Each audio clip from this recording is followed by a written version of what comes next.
10 lalaking na dead. Picture was taken, sent to me. I cried.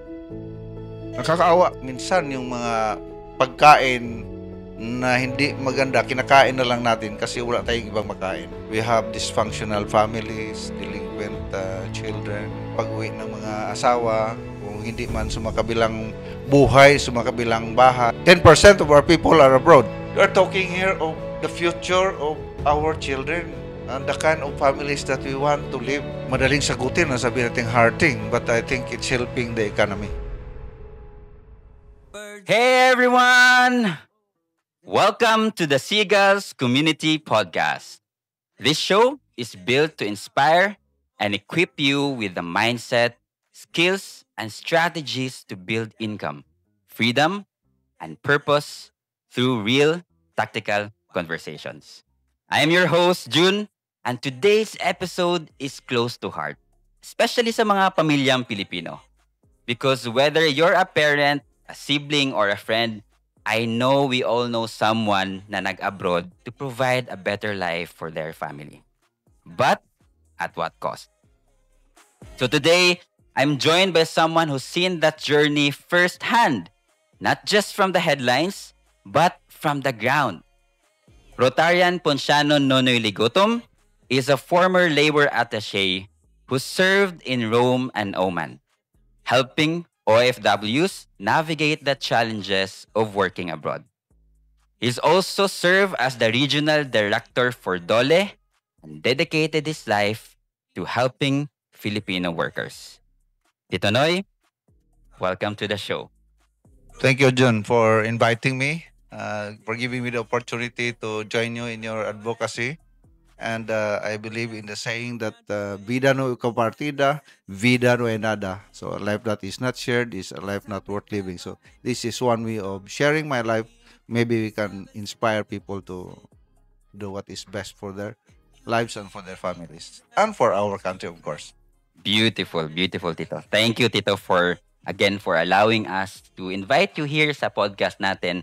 And I'm sure yung mga viewers natin ngayon is very excited to learn ano nga ba talaga yung totoong sitwasyon ng mga OFW doon sa labas ng bansa.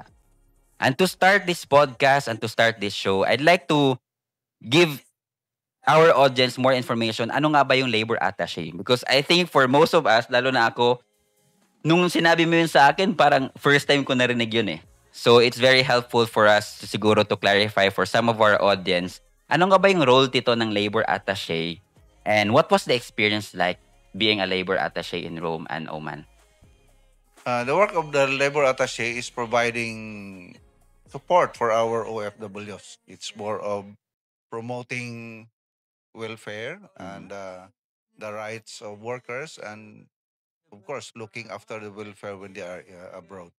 So while I was in the Philippines, my work was for local employment.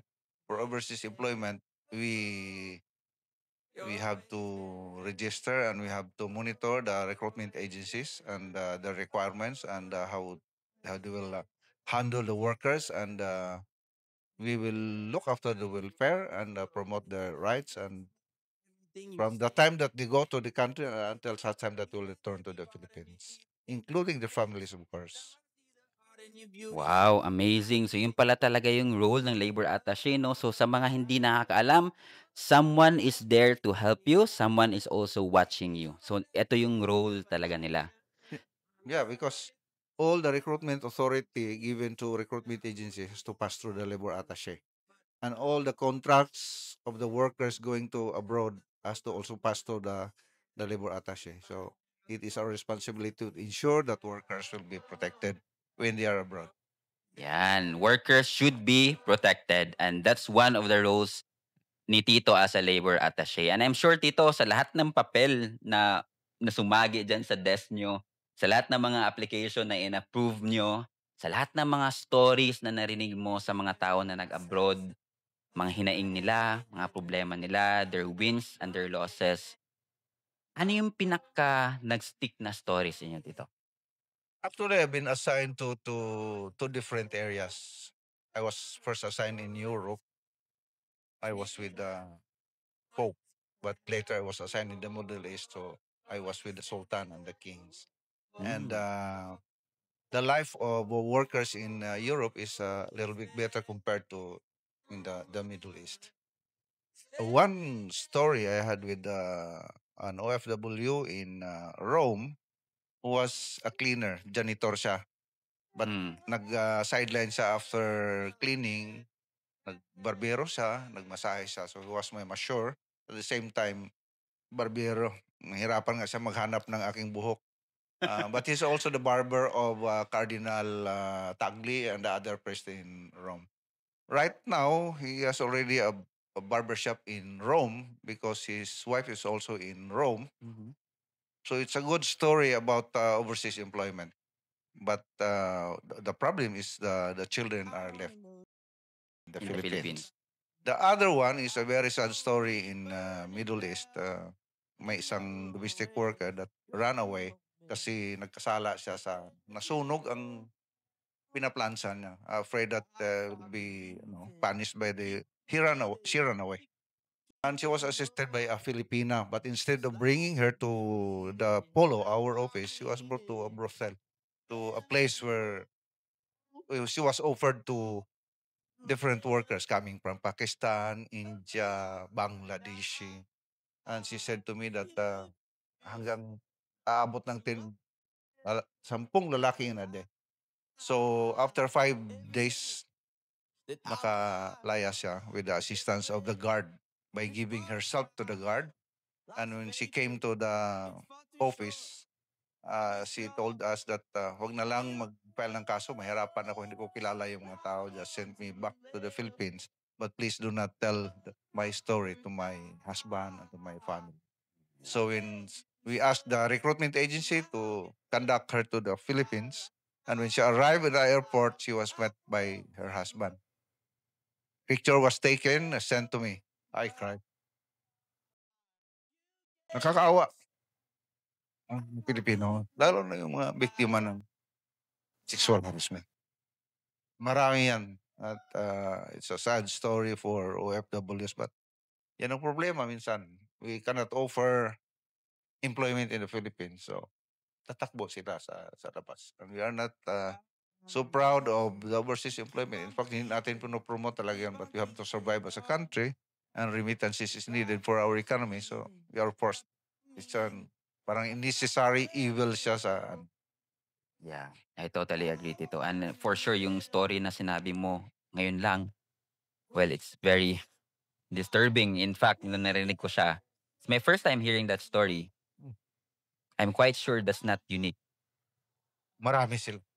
I have a number of videos provided by workers, provided by the workers themselves, provided by other people who are working for the OFWs. Nakakaawa ang nangyari, lalo na yung mga domestic workers because they're prone to abuse because they're living with their employers. Medyo maganda yung mga trabaho ng mga nurses, ng mga teachers, and mga skilled workers who are not with their employers kasi mayroon silang ninirintahan, so medyo okay. But the domestic workers is a sad story. So yung mga nasa domestic workers dito, sila yung mas prone to abuse. Yes. And yung story na narinig ko ngayon that you just shared is unique to domestic workers.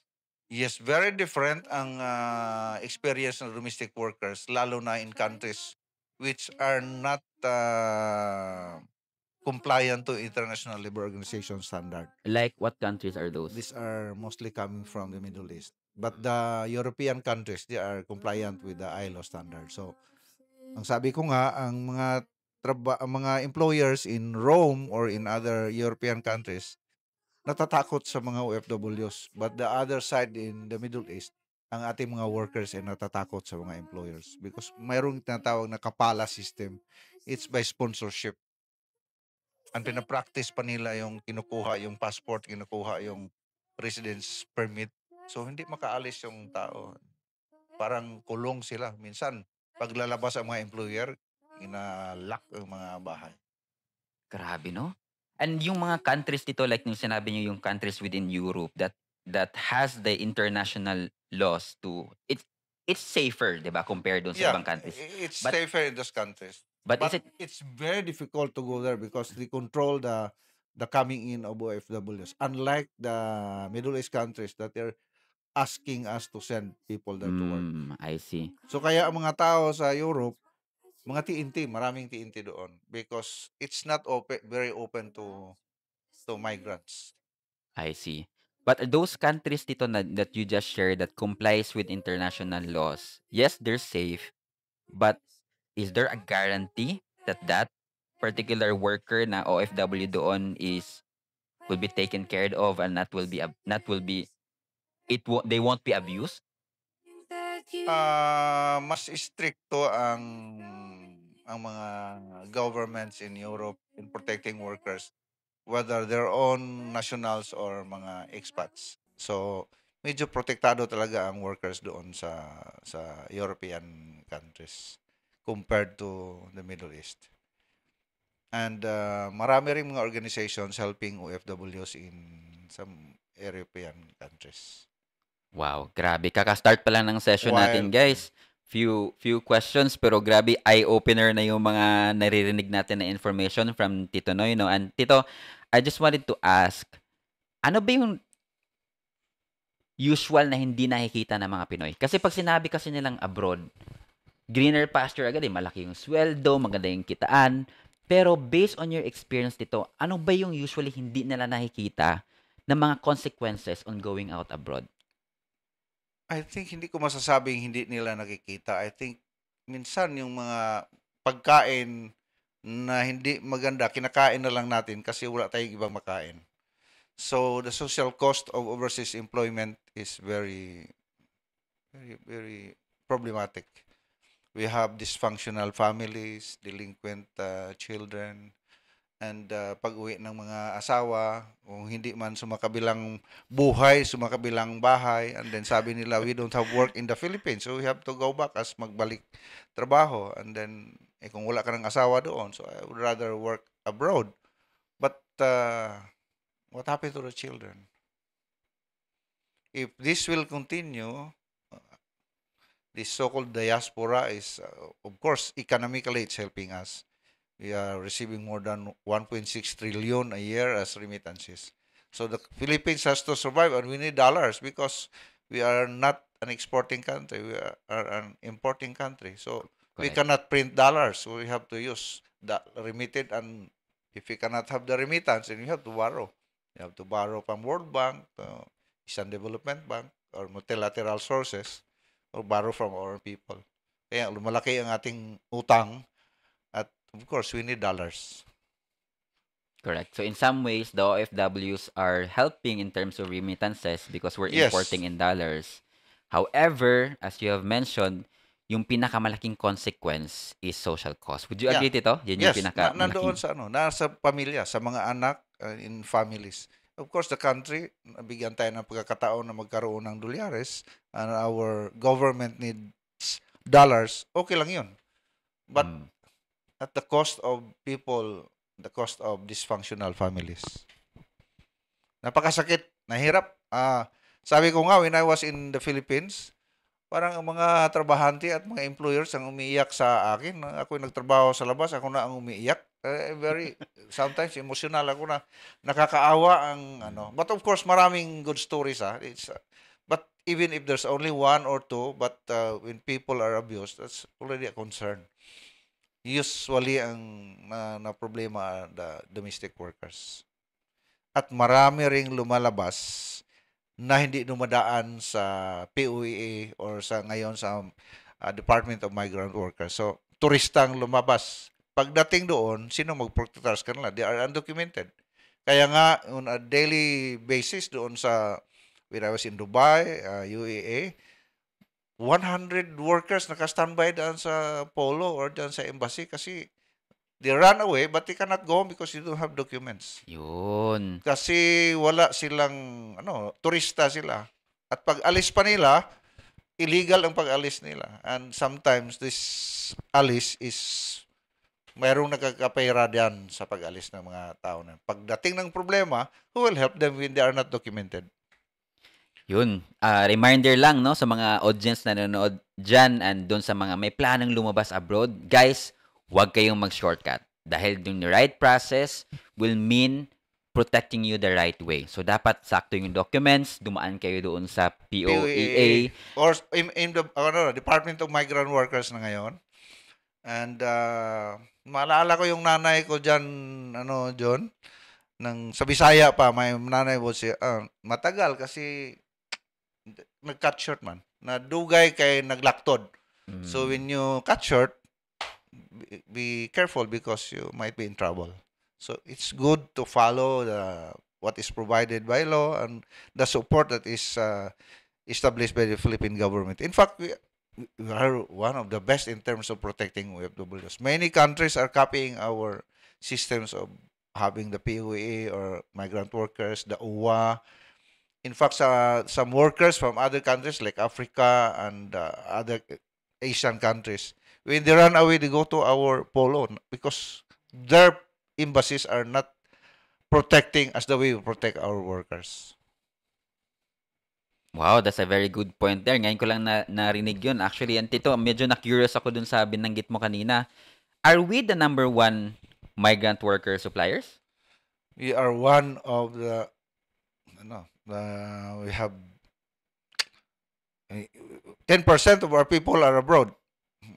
One in every 10 people are abroad. And we have so many OFWs in some Asian countries and in the Middle East. And in Saudi Arabia, it's almost 1 million Filipinos there. Wow. There was a time, I think, that there was more than 1 million Filipinos in Saudi Arabia. So, but our workers are considered as one of the best workers in the world. And sabi nga doon sa mga tao doon sa Middle East, pag ang domestic worker mo ay Filipina, you are just driving a Mercedes-Benz. But if you have an Africana or some other Asian countries, parang Hyundai lang yung sasakyan mo.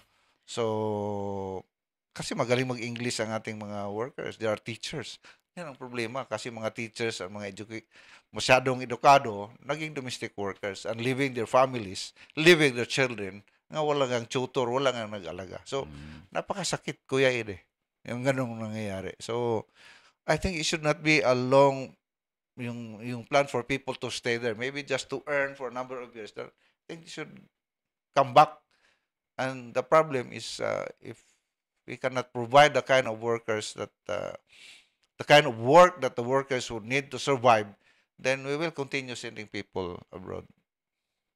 100% I agree. Oh, knock-knock dyan sa nasa government ha. Trabaho natin yan actually to provide for work. Let the investors come in so people can have work and stay at home. Yun talaga yun. Dahil sabi nga ni Tito who's seen this journey firsthand and has been in this career for a long time. Yes, there's good opportunity abroad. Yes, you're earning in dollars, but there's a social cost. Not only to the community, but to your family.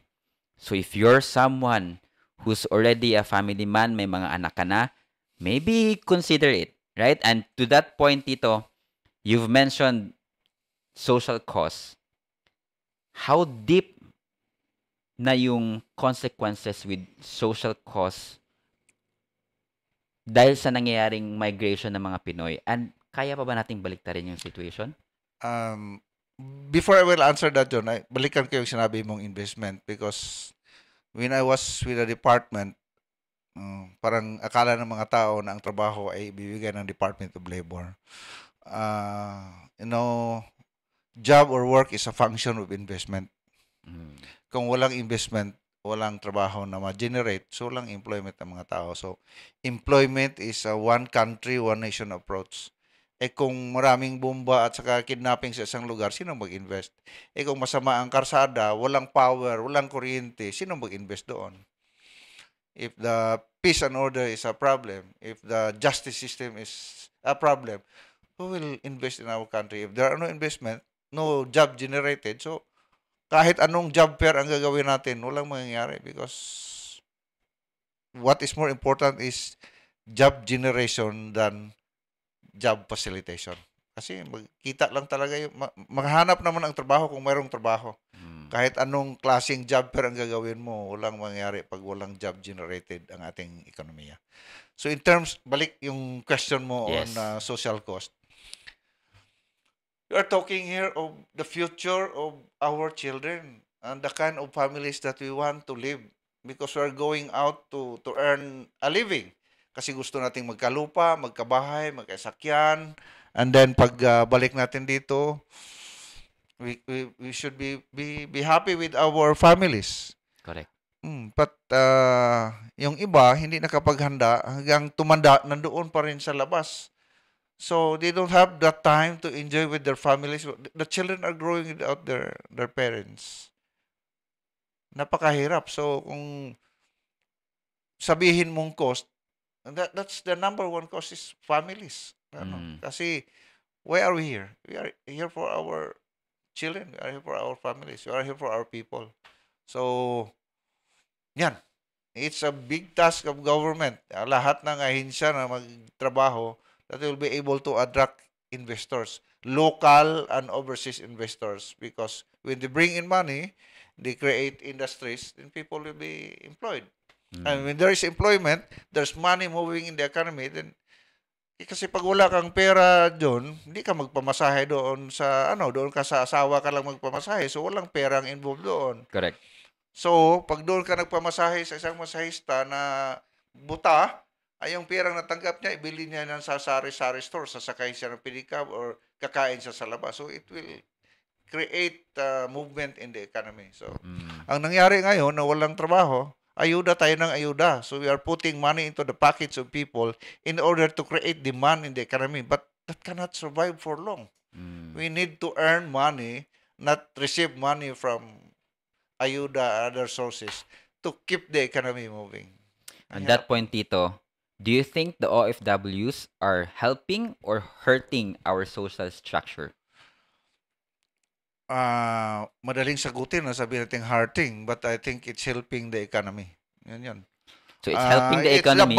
The problem is the balancing act between economic and social needs of our people. Balancing act. It's a balancing. Cannot be one over the other, but it's a balancing act because the world of work is now not limited to our country. Ang trabaho umiikot. Maraming foreigners nga nagtrabaho dito sa atin. In the same manner, in the principle of reciprocity, pwede rin tayong lalabas doon. Pero sana naman di magtagal na hindi natin ma-enjoy ang ating pamilya. Correct. So OFWs are helping the economy, but we are hurting the social economy in the long run. So some say, no, masyado na tayong dependent sa remittances. No, totoo naman kasi we're importing products in dollars. Yes. Capital goods are imported and we are paying in dollars. Correct. And as someone, Tito, who has worked at the highest level sa government natin, do you agree? Do you agree that we have become too dependent on remittances? Wag namang sabihin the highest kasi hindi pa ako naging Secretary of Labor. And then I think with my retirement, mukhang hindi na ako maging Secretary of Labor dyan. So, but I have observed I have been a director for about 15 years in the Philippines and about 4 years, more than 4 years abroad. And I think the problem is so huge that I think we need to do something because it's helping us, but at the same time, it's creating problem. So, malalim ang It's not only the responsibility of government, of course, it is lahat tayo may responsibilidad dito. Kasi pag hindi tayo vigilant, nag-aabuso ang gobyerno. So, people should be vigilant so that people in government should also be careful. So, tingnan mo, nung nangyari sa atin ngayon, nakakahiya, nakakalambot sa we used to be second to Japan. Ang kaliga na lang natin ngayon ay Laos, Myanmar, and so sila Laos, kita yung country Laos, kita nalalaos. So sino ba yung mga Vietnam noon? Ano ba yung Thailand noon? Same level noon, pero ngayon ang layo na nila. If you talk of education, economic development, lahat talaga tayo. If you only know the records of education, we are 77 among 81 countries on literacy and numeracy. So with this kind of education, what kind of country or people that will have in the future. Mm. When children cannot read, when they can read, they cannot understand, and they cannot compute. Kung nangyari sa atin ngayon na medyo marami pang mas alam, kung ganun ang mangyari, what will happen to us in the future? Lagi na lang tayong utusan at alila ng ibang mga tao. And frustrating. I have a lot of frustrations, but hindi naman hopeless. Kaya nga, we continue to work with my partner to promote good governance, because little things that we can do, maybe we can do something to improve the way we manage our country. Definitely, and I agree on that 100%. Dapat talaga tayong lahat maging watchdog sa mga government employees natin dyan para at least maging accountable sila sa lahat ng pinaggagawa nila dyan. Because at the end of the day, it's our taxes, and at the end of the day, it's our life that's being affected. Tito, last 2 questions for you. Is going abroad still a viable option right now, 2025? I think with the economic situation that we are in now, it has to continue. In fact, we are establishing so many bilateral agreements with different countries, and we are promoting employment in countries like Europe and other compliant of the standards, so that our workers will be protected.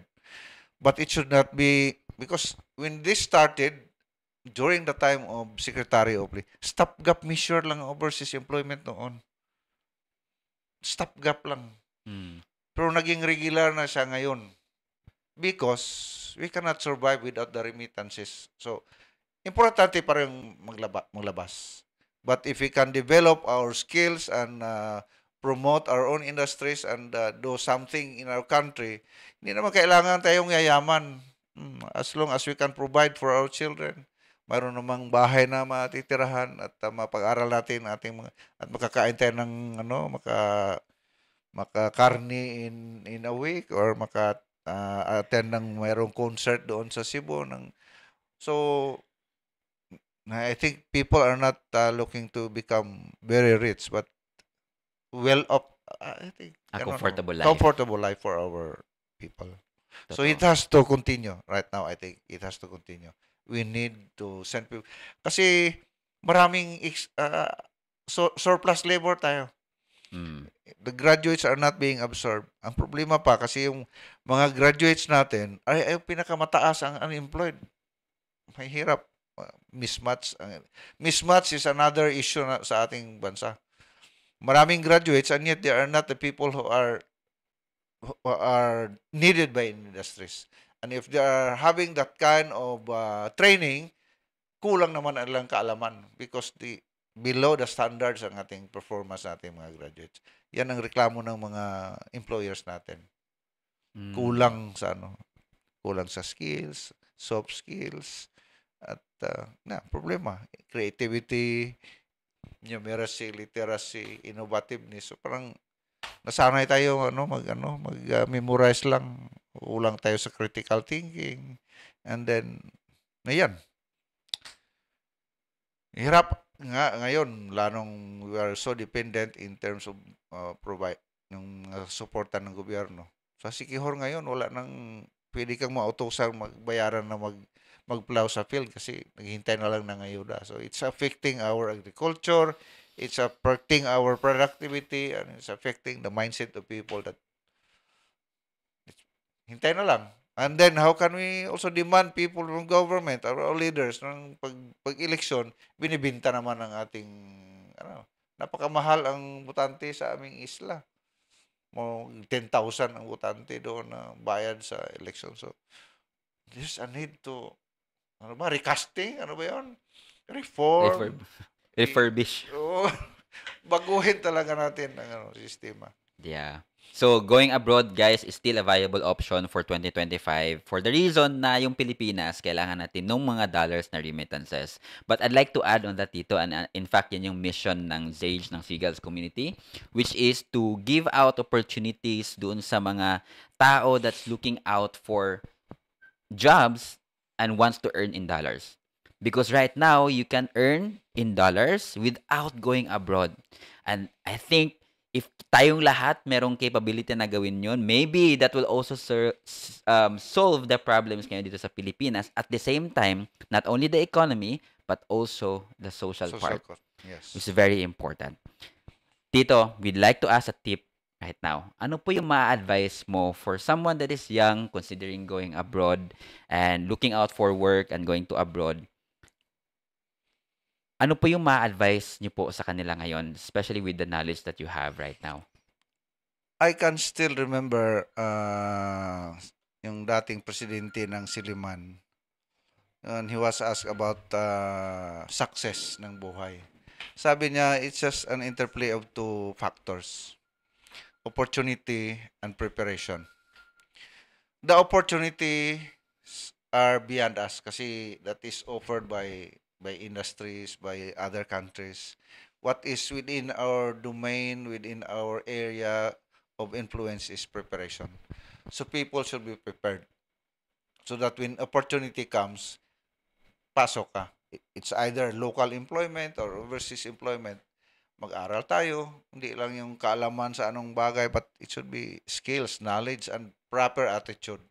So that when you have these three things, knowledge, proper attitude, and skills, and then if opportunities will come, either local or overseas, then we are ready, and that could be called success. So, handa natin ating sarili because yan lang ang kontrolado natin. Many of our concerns are beyond us.